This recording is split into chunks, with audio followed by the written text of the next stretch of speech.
get 7. With 7 slaps in the sack, that's all you get, no going back. With 7 slaps in the sack, that's all you get up in your bag. With 7 slaps, 7 slaps in the sack, ain't no leaving, no turning back. With 7 slaps, with 7 slaps, 7 slaps up in the sack.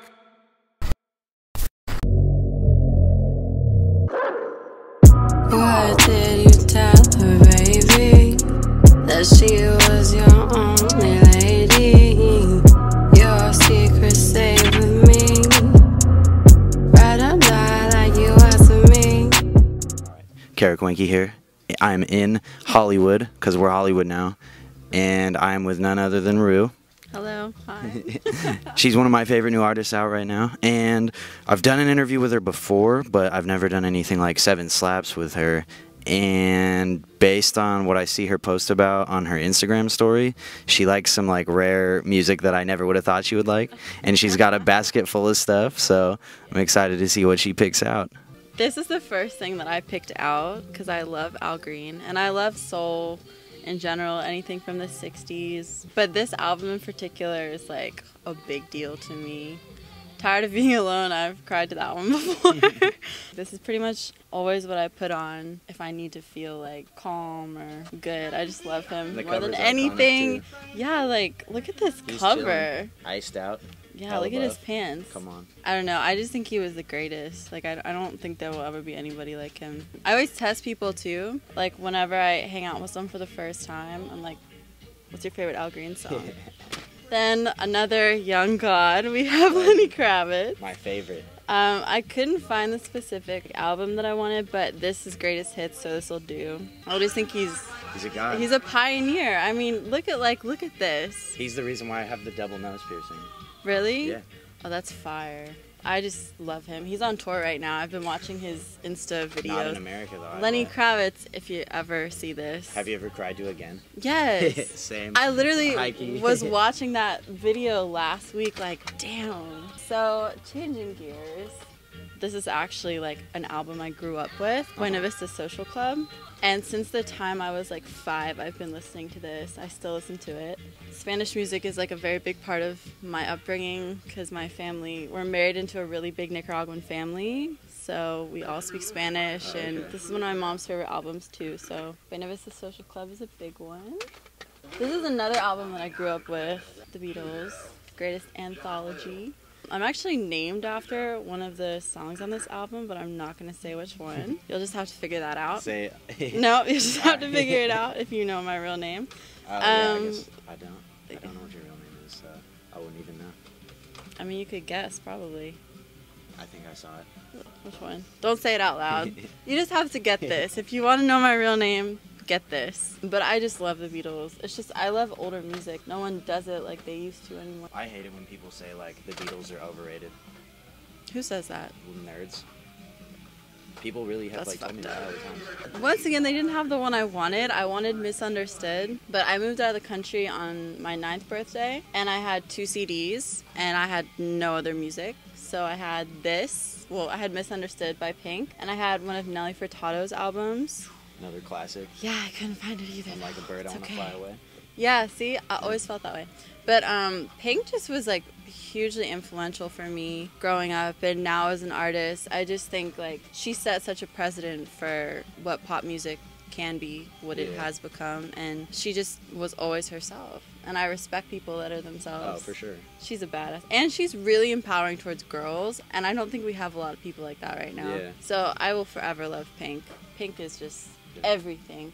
This album, a lot of greatest hits here, but I grew up, like, I would watch 8 Mile all the time. I feel like you tweeted about that. Yeah, I did, because I was supposed to go to Coachella, which I don't even like Coachella, but I was going to go see him because I love him. But he kind of similarly to Pink, like, he just really fought for himself and made it out of the gutter kind of situation, and I just think he's an OG. Like, there's a lot of other rappers that made it out of the gutter that I love, but I just think he... Agree or disagree, Eminem hasn't made a good album in like 15 years.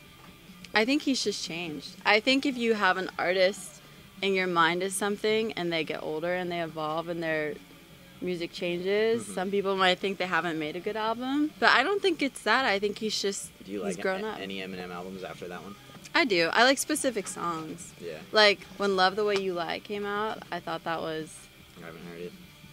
I'm not a huge Eminem fan, I'm sorry. Yeah, how did you not hear that song? Rihanna's on it. That's a very emotional song. I'm sleeping all the time, I guess. It's very emotional. I just be listening to too much Lenny Kravitz. That's not a bad thing. This contains one of my favorite songs ever.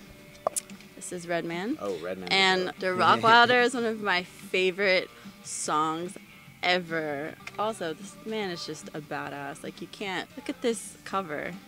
Anyways. I feel like Redman was like the first like artist that from the East Coast in the early 90s that combined like funk stuff into his definitely. Because like they weren't doing that at that time. It was only the West Coast that did that. No, I mean, it's a different sound. Like, all these people are pioneers of sound. I feel like he definitely was. Speaking of another pioneer of sound, we have My Beautiful Dark Twisted Fantasy. And I just, like, I don't really know what you can say about this besides it's everything. Like, Runaway, I think just the composition of it is just one of the most beautiful pieces of music that's come out in the last decade. So I love this album. I like Kanye a lot, but I just think that this album is really, it's just ahead of its time. Yeah. And all the videos he did for it too were just like very futuristic stuff. The Cure, always The Cure, love The Cure, live The Cure. This has one of my favorite songs, Pictures of You. It also has Lullaby, love Lullaby. I love 80s music. Oh yeah, same. So I think there's a lot of feeling in this album. Do you like Jesus and Mary Chain? Yeah, but not the same as not The the Cure. same. I was at the bar the other night and they played like 4 of The Cure songs in a row. Was everyone crying at the bar? I was like, man, it might be time to go. And then Pictures of You came on. I was like, oh it's time to go before I lose my mind. So I would have lost it. My little love here, Blink-182. I just don't think if you're being honest with yourself, you can say you don't like Blink-182 because, first of all, Travis Barker is amazing. I love him. And also this was just like, I don't know, I feel like this was the forefront of a lot of music that came out in the 2000s. Yeah, it for sure was. I Miss You, I've cried multiple times to that, still do. Now, some people might make fun of me for this. I've been made fun of this before, but I don't know. Korn, another band that just is at the forefront of a movement. For sure.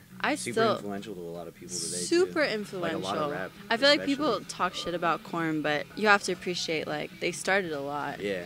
I love Korn. Still listen to Korn. So, Korn. I got 2 movies. So, Cruel Intentions.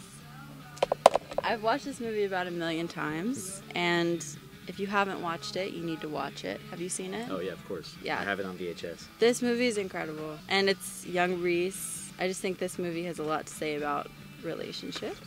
And then this movie. So when I moved out of the country, I also had like 2 DVDs, and this was one of them. So I watched this movie probably like 100 times as a 9 or 10-year-old, and the whole soundtrack to this is really good as well. Lenny's on it. Oh, come on. Yeah, POD's on it too. Oh, shit. Which Youth of the Nation by POD. Oh my god. This movie kind of just taught me the first thing, like, besides Pink, in this movie combined, it was just about, like, being a girl, you can do anything, girls are badass. This is just the best movie ever. So yeah, that's my 24 slaps. 24 slaps in the sack. And we got the 70s mic too. And you're gonna be the new host. I'm quitting after this episode. She's the new host, so Hello. Welcome. I'm sure people would appreciate that more. Welcome.